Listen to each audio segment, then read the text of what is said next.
नमस्कार दोस्तों, आप देख रहे हैं गुरु टीवी लाइव। मैं ललित गुरु।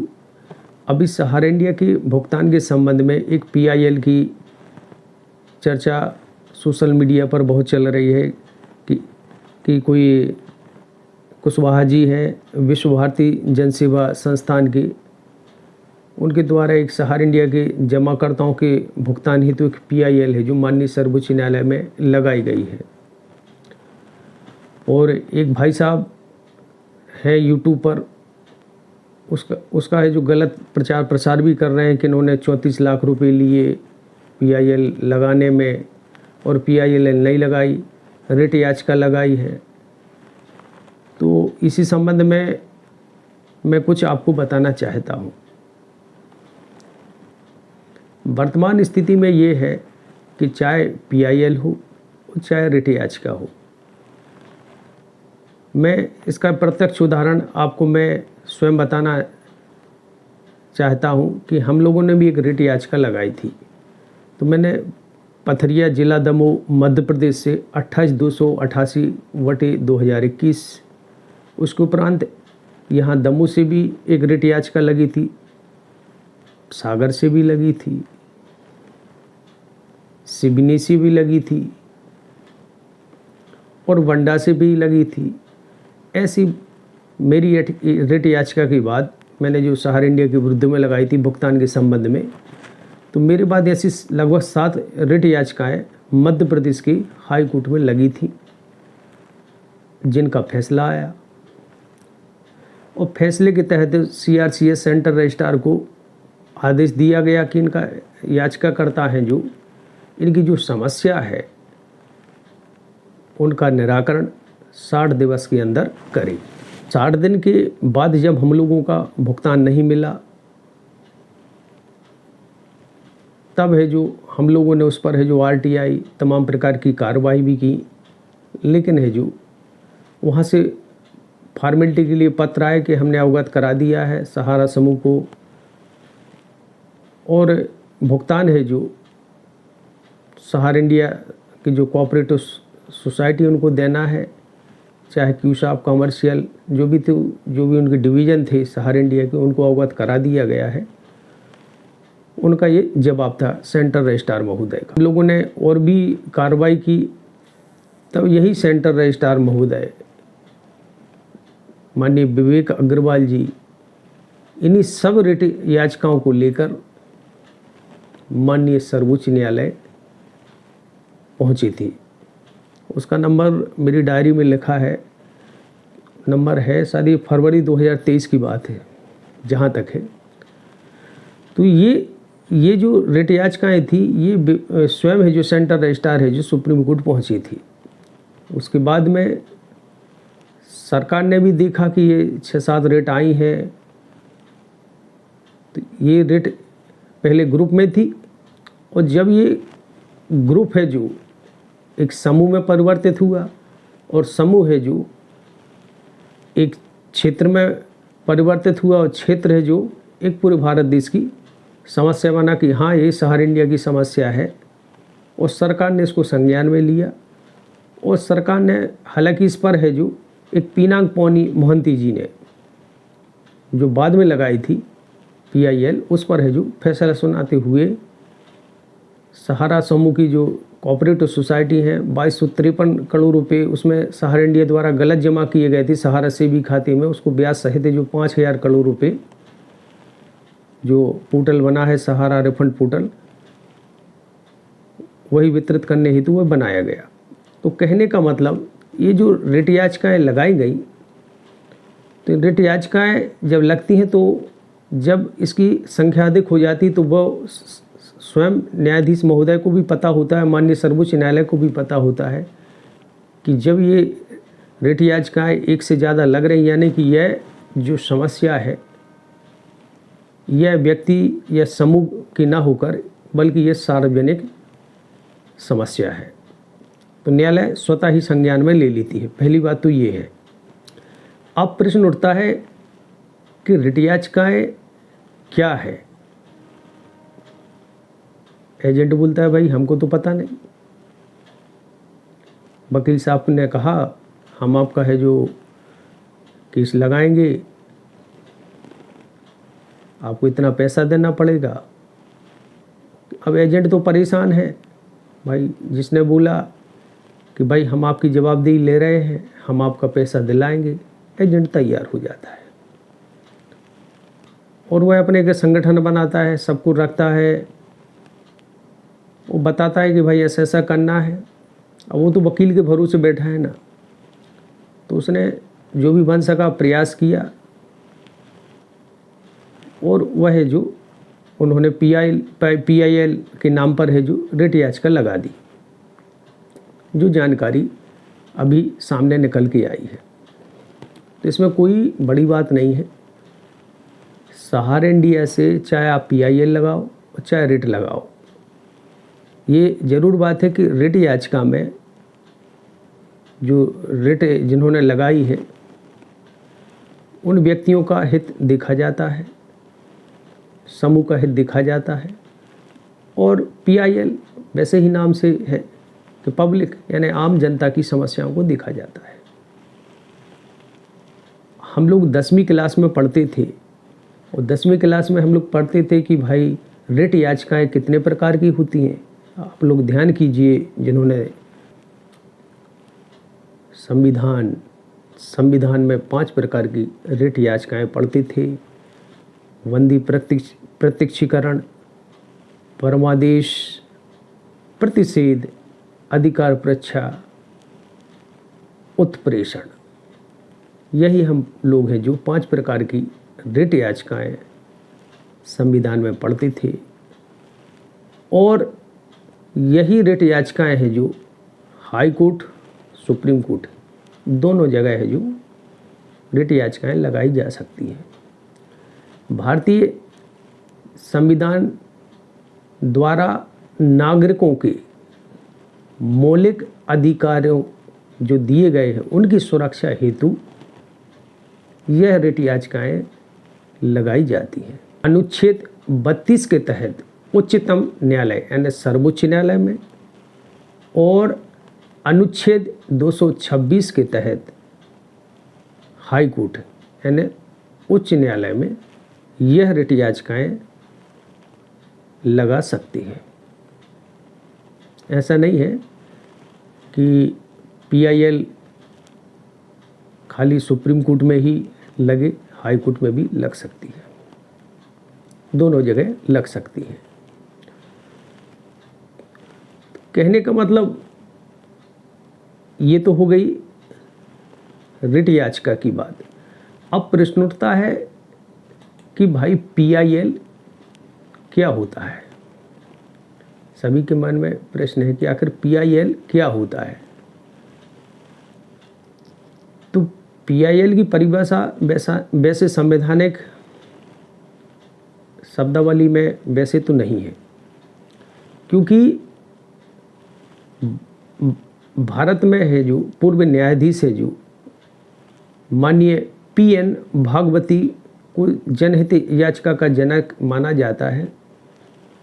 ये 1985 में इन्होंने यह जनहित याचिका की शुरुआत की थी, तो उन्हें पिता भी माना जाता है। और जो इनकी जानकारी पढ़ी गूगल या क्रोम पर, तो बहुत साधारण तरीके से भी PIL लगाई जा सकती है।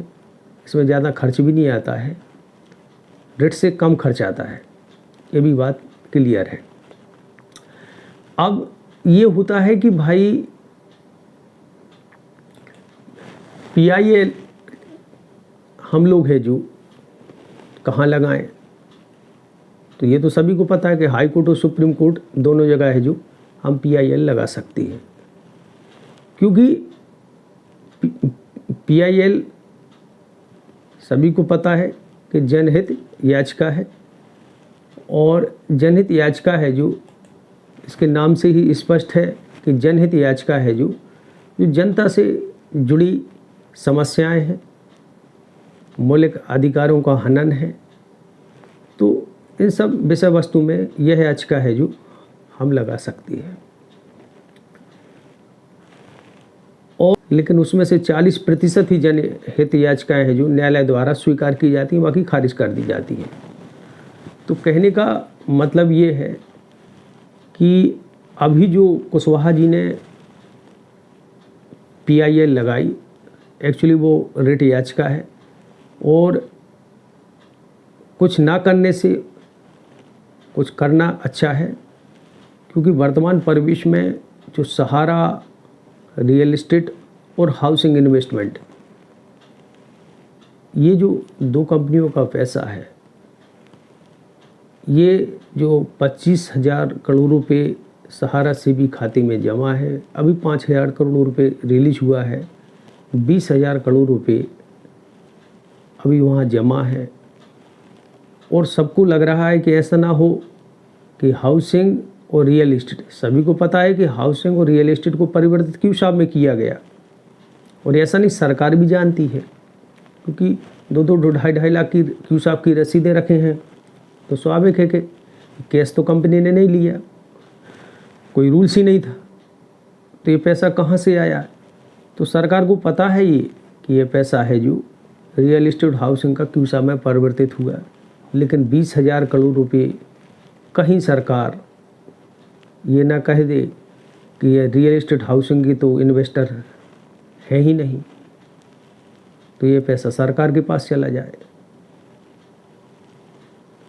इन सब स्थितियों में यह रिट याचिकाएँ PIL लगना अति आवश्यक है।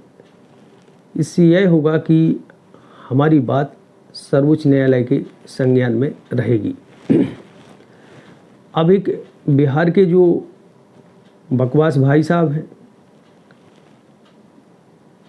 वो तो कुछ भी उल्टा सीधा उनका शुरू से ही काम है, 3-4 सालों से देख रहे हैं कि स्वयं लाखों रुपए कमाई करना, वो पब्लिक को गुमराह करना, झूठे बातें बताना, और जनता भी है झूठे वीडियो देखना पसंद करती है। अब एक व्यक्ति है वो घर बैठे MB वैली भी बेच देती है, 50,000 करोड़ रुपए लोन भी सैंक्शन करा लेती है। ना तो सहारा की मैनेजमेंट को पता है कि हमने कब 50,000 करोड़ रुपए लोन की मांग की और हमने कब MB वैली बेची, लेकिन वो खान भाई साहब सुविचार, सुप्रभात के साथ सुविचार जोड़ना चाहिए, वो बड़ी बड़ी बातें देकर इस तरह है जो पब्लिक को गुमराह करने में लगे हैं। जब मैंने उनकी जांच पड़ताल की तो पाया कि वो भी सहारा के एजेंट और एक इन्वेस्टर हैं।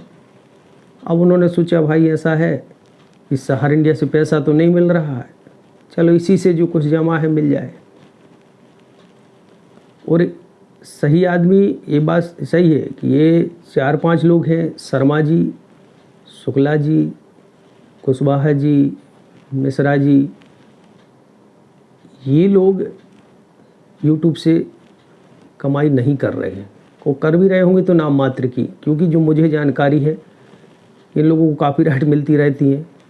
जब कॉपीराइट मिलेंगी तो पैसा यूट्यूब से मिलना असंभव है। और ये जो न्यूज़ चैनल है इस पर अर्निंग बहुत ही कम होती है, नाम मात्र की। जब लाखों में व्यू आएंगे तब मान के चलो आपको कुछ है जो महीने में प्राप्त होगा। उसका भी नियम है, जब $100 हो जाएं और बीच में कोई स्ट्राइक ना आए। लेकिन ये जो फाल्स वाले व्यक्ति हैं जो उल्टा सीधा कुछ भी बताते हैं ना, जनता इनको देखती है, लाइक भी करती, पसंद भी कि हाँ यार ये सही है, ये सही है। मुझे तो तब हंसी आई कि जब एक वरिष्ठ व्यक्ति ने इनका वीडियो दिखाया कि भैया ऐसा ऐसा हो रहा है MB वैली का, तो मैंने तुरंत फ़ोन लगाया और ऊपर लखनऊ भी बात की, तो उन्होंने बोला भाई ऐसा तो कुछ है ही नहीं। तो कहने का मतलब ये लोग कुछ भी मान गलत, क्योंकि माननीय सर्वोच्च न्यायालय का सहारा इंडिया पर है जो एम्बार्गो लगा हुआ है। जो भी संपत्ति है विक्रय होगी वह सहारा से भी खाते में ही जाएगी। जब एम्बार्गो है जो कि जो राशि निर्धारित की गई थी हटाने हेतु, जब वह पूर्णतः चुकता हो जाएगी तभी वह संपत्ति की जो शेष राशि है वह है जो भुगतान निवेशकों को की जाएगी। अब जो सेबी के पास में जमा है उसकी इतनी शिकायतें हैं, इतनी रिट लग चुकी हैं, PIL भी लगी हैं, कॉमर्शियल, क्यूशाफ, ऐसा नहीं है कि इन्होंने लगाई, और भी लगी हैं, मैंने नेट पे देखा था। शिकायतें हो, PIL हो, रेट हो या अन्य तरह की। अभी एक और कहना चाहिए, सेबी के पास किसी ने पत्र पहुंचाया, तो मैंने तो शुरू से ही बताया भाई कि सेबी के पास में आप सहारा इंडिया रियल एस्टेट, सहारा इंडिया हाउसिंग इन्वेस्टमेंट कॉरपोरेशन और सहारा इंडिया कॉमर्शियल कॉरपोरेशन, इनकी शिकायत पहुंचा सकते हैं। अब वो जवाब भली दें कि जांच चल रही है, लेकिन आप उसमें रजिस्ट्रेशन करा सकते हैं कि आपको ये जानकारी होना चाहिए कि मैंने फलाने नंबर के तहत आपके पास शिकायत की। इससे उनकी जानकारी में हो जाएगा। और जो सहारा समूह की सहकारी समिति हैं, उनके लिए आपको CRCS यानी सेंटर रजिस्ट्रार नई दिल्ली सहकारी समितियों के, इनके पास ही आपको शिकायत पहुंचाना पड़ेगा। वर्तमान में सहारा रिफंड पोर्टल के नाम पर तो ऐसा हो गया कि आपको भली 10,000 रुपये मिले हों अथवा ना मिले हों, पूरा प्रशासन, चाहे हाई कोर्ट हो, जिला उपभोक्ता फोरम हो या जितने भी न्यायालय हैं, सब के पास एक ही जवाब है कि सहारा रिफंड पोर्टल बना है, उस पर अप्लाई करो, आपको भुगतान मिल जाएगा। आपको मिले अथवा ना मिले इसकी कोई गारंटी नहीं। अच्छा, दूसरी बात मैं आपको यह भी बताना चाहता हूँ कि ये 2-3 लोग हैं जो, इन लोगों को सहारा इंडिया के जमाकर्ताओं से कोई मतलब नहीं है, उनकी समस्याओं से कुछ मतलब नहीं है। इनको मात्र ये है कि हमें एक दूसरे पर कटाक्ष करना है और लाखों रुपए कमाई करना है।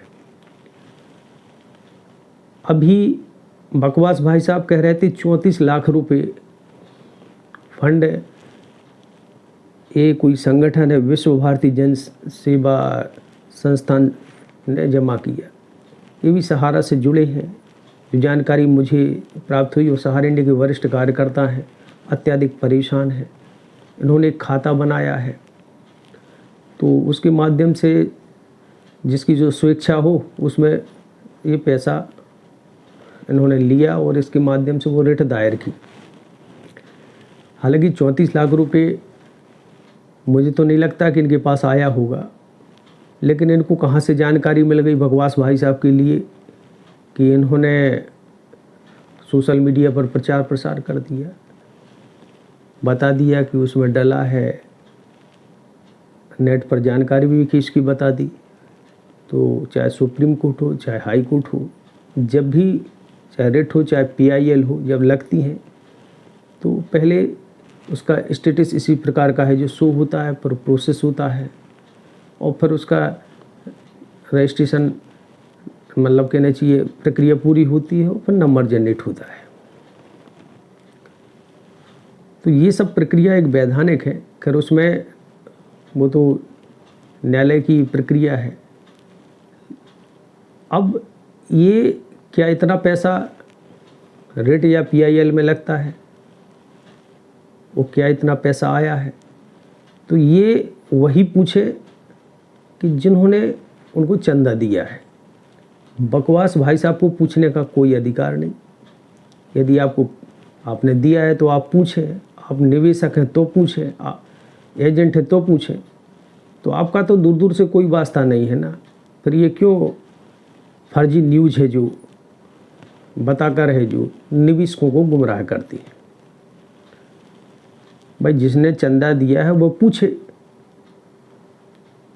यदि आपको ज़्यादा कुछ है जानकारी की आवश्यकता है, क्योंकि न्यूज़ भाई आप यही उल्टी सीधी न्यूज़ दिखाएंगे तब तो आपको बकवास भाई साहब के चैनल पर सब्सक्राइब बढ़ेंगे और व्यू आएंगे, और जनता को झूठ सुनना पसंद ही है जो आपके जुड़े हैं। क्योंकि मैं तो ये लिख के दे सकता हूँ, आप 2 रुपये किसी के नहीं दिला सकते सहारा इंडिया से, और ये जो मिलेंगे ये पैसा ये PIL रेट या सहारा रिफंड पोर्टल पर जिन्होंने दावा किया है मैं तो बता रहा हूँ, देखते जाओ, इन्हीं का पैसा मिल रहा है। और इनकी बातों में आके जो आवेदन का, खैर मैं ये नहीं कहता कि आप आवेदन करें अथवा ना करें, आपकी इच्छा है, लेकिन जो वैधानिक परिवेश में सहारा रिफंड पोर्टल पर आवेदन किया है या अन्य तरीके से आपने सेंट्रल रजिस्ट्रार तक अपनी बात रखी है, तो उनका भुगतान तो मिलेगा, क्योंकि वर्तमान में सहारा इंडिया की प्रॉपर्टी इतनी है। ये कुछ अनाप शनाप कुछ भी सोशल मीडिया के माध्यम से बताना, गुमराह करना, यह भी एक अपराध है। और मैं इन कुशवाहा जी से कहना चाहूँगा कि आपने जब रेट ही लगाई है तो वकील साहब से कह के इनके नाम पर कुछ एक्शन अवश्य लें, नोटिस अवश्य पहुँचाएं, क्योंकि ये छवि वाला प्रश्न होता है। इनको जब तक 1-2 नोटिसबाजी और प्रकरण दर्ज नहीं होंगे, ये व्यक्ति मानने वाले नहीं हैं। क्योंकि ये व्यक्ति हमेशा ही जो गुमराहजनक ही बात करता है, कभी कह इसको कुछ पता नहीं है, ये बोलता है भाई शेयर मास्टर फॉर्म की बात आई, शेयर नहीं देना, ये आपका रीइन्वेस्टमेंट कर देंगी। सब लोग हंस, ये जनता को क्यों उल्लू बना रहा भाई, ऐसा भाई कौन सा शेयर मास्टर में है जो एक तो आपका मिसिंग है या फोटो है जो साफ स्वच्छ नहीं है, सिग्नेचर है आदि नहीं है, आधे अधूरे हैं, तो उनको सुलझाने का प्रयास किया जा रहा है। ये भाई साहब बकवास, भाई साहब बिहार से बैठी सुना रहे हैं कि नहीं देना। अरे तुम्हारे कौन सी दस्तावेज छुड़ा लिए, और तुम्हारी बातों में जो आएगा ना तो मिल गया पैसा।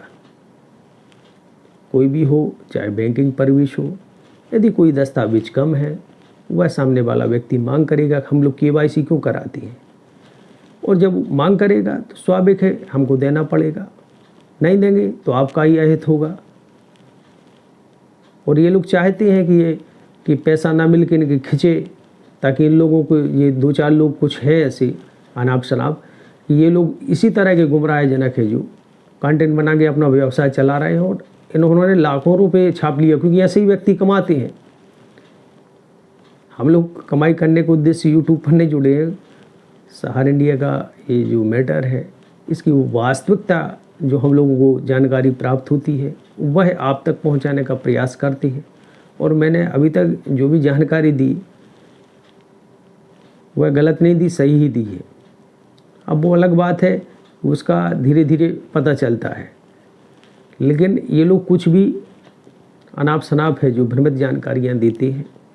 कहने का मतलब मेरा उद्देश्य यही था कि जो भी रेट कुशवाहा जी ने लगाई है, आपने बहुत अच्छा कार्य किया, चाहे PIL हो चाहे रेट हो। और यही रेटें 1-2 रेट लगेंगी तो वह है जो एक PIL का रूप ले लेती है, ऐसी कोई बड़ी बात नहीं है। क्योंकि एक स्वीकार होती है तो उसके बाद है जो PIL भी स्वीकार होने के अधिकतम चांस हो जाती है। और 2-4 लग गई तो फिर तो कोई बात ही नहीं है। और वर्तमान में सर्वोच्च न्यायालय को सहारा इंडिया का प्रकरण चल ही रहा है। तो कहने का मतलब ये है कि अनाप शनाप व्यक्तियों की बातों में ना आए, यही मेरा निवेदन है। आगे आपकी इच्छा। आशा करता हूँ यह जानकारी आपको अच्छी लगी होगी, और जानकारी अच्छी लगी हो तो वीडियो को लाइक व शेयर करें और चैनल को सब्सक्राइब करें। जय हिंद, जय भारत।